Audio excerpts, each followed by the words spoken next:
최근에 등대를 가까이 가서 본 적이 있습니다. 자연스럽게 어릴 때 불렀던 등대지기라는 노래가 생각났습니다. 얼어붙은 달 그림자 물결위에 차고 한겨울의 거센 파도 모으는 작은 섬, 생각하라 저 등대를 지키는 사람의 거룩하고 아름다운 사랑의 마음을. 자, 오늘날에는 등대지기가 없죠. 다 자동으로 하니까. 그런데 그 옛날 캄캄한 바다를 항해하던 어부들은 이 등대의 빛을 발견하고 얼마나 기뻤을까요? 등대는 희망을 줍니다.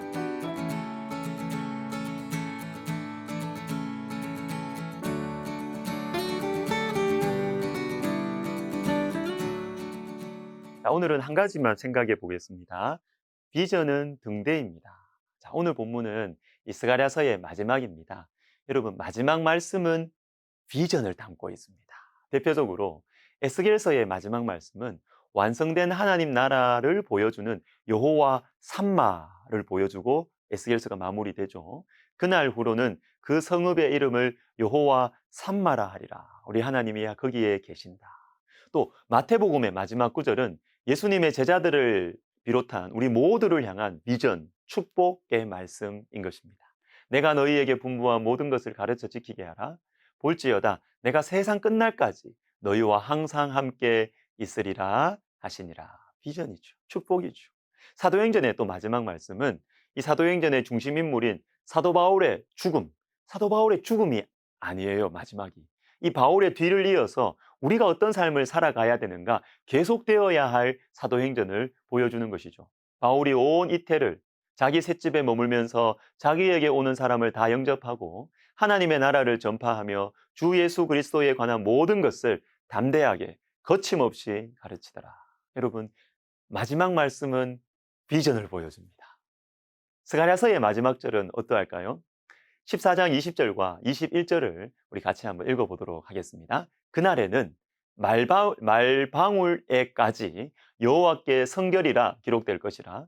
여호와의 전에 있는 모든 소치 제단 앞 주발과 다름이 없을 것이니 예루살렘과 유다의 모든 소치 만군의 여호와의 성물이 될 것인즉 제사 드리는 자가 와서 이 솥을 가져다가 그것으로 고기를 삶으리라. 그날에는 만군의 여호와의 전에 가나안 사람이 다시 있지 아니하리라.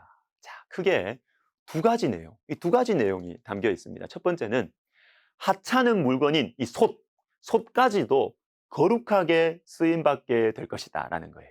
여호와의 날, 이 어두운 오늘의 현실을 뚫고 들어오는 이 한 줄기 비친 등대와 같은 이 여호와의 날에는 하찮은 존재라도 하나님께서 함께 하심으로 말미암아 존귀하게 쓰임 받게 될 것입니다. 인간적인 조건들과 인간적인 요소들은 상쇄되고 하나님의 함께 하심과 다스리심이 온전하게 역사하게 된다라는 말씀이죠. 자, 그런데 이 두 번째 메시지가 스가랴서를 듣는 이들로 하여금 생각에 잠기게 합니다.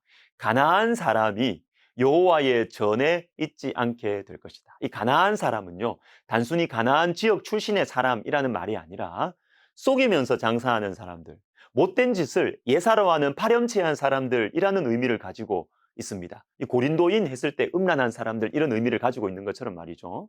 근데 이런 사람들이 성전에 없을 것이다 라고 말씀하세요. 근데 여러분, 이 말씀을 누가 듣고 있느냐? 스가랴서는 성전 건축과 깊이 관계된 말씀입니다. 성전 건축을 하는 사람들에게 성전에 대한 비전을 보여주시는데 그 비전이 뭐냐? 거룩한 성전입니다. 거짓이나 간사함이 없는 성전에 대한 비전을 보여주시는 것입니다. 즉, 우리가 짓고 있는 이 성전이 거룩한 성전이 되어야 하는구나, 이 마음을 갖는 것이죠. 여러분, 비전은요, 단순한 망상이 아닙니다. 오늘을 버티는 힘이고 당장 도달할 수는 없지만 한 걸음이라도 오늘 어느 방향으로 걸어가야 할지를 보여주는 등대와 같은 것이 비전이에요. 7절 말씀처럼 지금이 비록 어두운 밤이라고 해도 빛이 비추일 것입니다. 여호와께서 하시는 한 날이 있으리니 낮도 아니요 밤도 아니라 어두워 갈 때에 빛이 있으리로다. 내가 살아가는 현실은 어두워 가도 빛이 있을 것이다. 어두워 갈 때에 빛이 있으리로다. 그리고 그 빛은 하나님께서 직접 임하시는 것입니다. 여러분, 이것이 예수 그리스도의 이 땅에 처음 오심으로, 그리고 십자가와 성령 강림으로, 그리고 장차 오실 마지막 재림의 사건으로 이루어질 것입니다. 처음 오신 예수님으로 인하여 우리는 보이지 않는 하나님을 육신의 눈으로 보게 되었습니다. 우리 하나님께서 얼마나 지혜로우신지 예수님을 보고 알게 됐어요. 하나님께서 얼마나 능력이 있으신지 예수님 보고 알게 됐어요. 그리고 십자가에서 대신 죽기까지 우리를 사랑하시는 분이 하나님이시구나. 예수님을 보고 알게 되었습니다. 그리고 오순절에 성령께서 우리 각자의 마음속에 임하심으로 이 험하고 유혹 많은 세상 하나님 백성으로 살아갈 능력이 바로 성령이구나. 이것을 알게 되었어요. 우리와 함께 항상 함께 하시는 하나님, 그리고 우리 속에 거하시는 하나님, 성령 하나님을 알고 믿고 의지하게 되었습니다.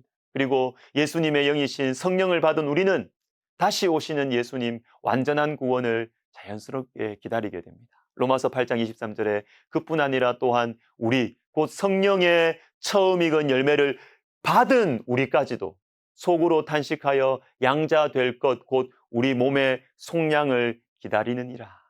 스가랴서는 여러분 어두운 현실 가운데 힘겨운 사명을 감당하는 사람들에게 주신 말씀입니다. 하나님께서는 이들에게 8개의 밤의 환상들을 통해서 위로와 용기를 주셨죠. 그리고 마무리하면서 미래의 비전을 보여주십니다.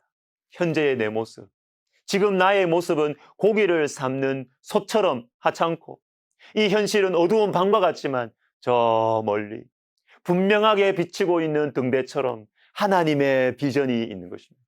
지금 내가 내딛는 이 믿음의 한 걸음 한 걸음이 소용없는 것이 아니라 그 비전과 입되어 있다는 것이죠.